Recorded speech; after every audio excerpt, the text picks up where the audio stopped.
Tarak Mahmood small चौक ready चलाना मेरी है कोई 55 साल उम्र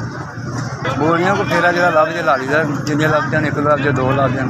बच्चा मेरा छोटा है बस वो छोटा नहीं मेहनत कर सकता जी बच्चियां भी दो ने बच्चियां मेहनत करना मैं ही करनी है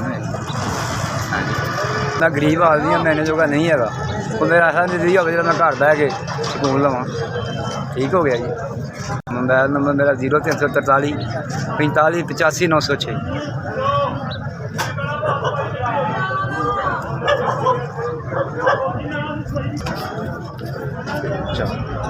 4,000 रुपये जिन्होंने लोगों भेजने पैसे जी उन्होंने अल्लाह तंदुरुस्ती देवे उन्होंने बहुत बहुत उम्र बड़ी करे उन्होंने कारोबार बरकत पावे जिन्हें मैं भेज जिन्हें 4,000 दे दिता है मैं उन्होंने अल्लाह जिंदगी देवे तंदुरुस्ती देवे हाँ जी उन्होंने अल्लाह कारोबार बरकत पावे SBS ठीक हो गए SBS मेहरबानी जिन्हें 4,000 के अंदर